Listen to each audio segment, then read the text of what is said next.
நம் குடும்பத்தை சேர்ந்த பெண்கள் இந்த மாதிரி வேண்டாம். அரசியல் முடிவுகள் எதுனா எடுக்கணும்னா கூட எங்க குடும்பத்தை எல்லாருமே, பெண்கள் மட்டும் இல்ல, சின்ன பசங்க பெரியவங்க எல்லாரையுமே கேட்பாங்க. பெண்களுக்கான முக்கியத்துவம்ன்றது வீட்ல எப்படி இருக்கும்? இப்ப பொலிட்டிக்கலா ஏதாவது பேசுறதுனா வீட்ல பேசுவாங்களா? ஏதாவது டெசிஷன் எடுக்கிறப்போ கன்சல்ட் பண்ணுவாங்களா?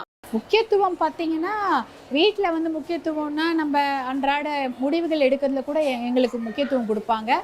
அதே போல் அரசியல் முடிவுகள் எதுனா எடுக்கிறதுனா கூட எங்கள் குடும்பத்தை எல்லாருமே, பெண்கள் மட்டும் இல்லை, சின்ன பசங்க பெரியவங்க எல்லாரையுமே கேட்பாங்க. சில முடிவுகள் ஐயாவும் இவருக்கு பாமக அவர் கட்சி தலைவர் அவர்கள் அன்புமணி அவர்களும் சேர்ந்து தான் எடுப்பாங்க. ஆனாலும் எங்ககிட்ட கேட்பாங்க, டிஸ்கஸ் பண்ணுவாங்க.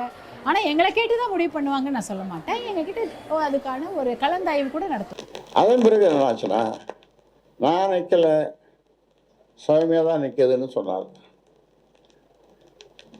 நாங்கள் பொதுக்குழுவில் சொன்ன மாதிரி நம் குடும்பத்தை சேர்ந்த பெண்கள் இந்த மாதிரி வேண்டாம் அப்படின்னு சொன்னதுக்கு எதிர்மாறாக நிற்கக்கூடாதுன்னு அப்படின்னு நான் சொன்னேன். அதன் பிறகு தருமபுரிக்கு வேட்பாளரையும் அறிவிச்சிட்டோம்.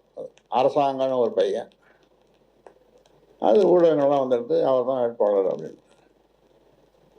அப்புறம் என்னுடைய சின்ன மகளை பெரிய பேரன் எல்லாம் சேர்ந்து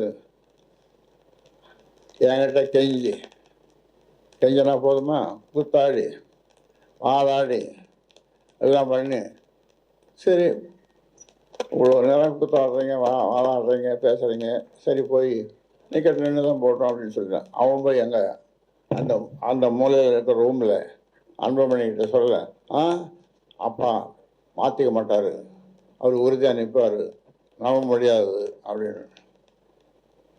அப்புறம் என்ன சொன்னேன், உண்மையாக தான் சொல்கிறேன் அப்படின்னு. அப்புறம் சுயமையாக வந்தது. அப்புறம் நான் சொன்னேன் அந்த விருந்து. அப்புறம் பேசி என்னை கையெழுத்து போட வைத்தார்கள். நான் தான் கையெழுத்து போட்டேன்.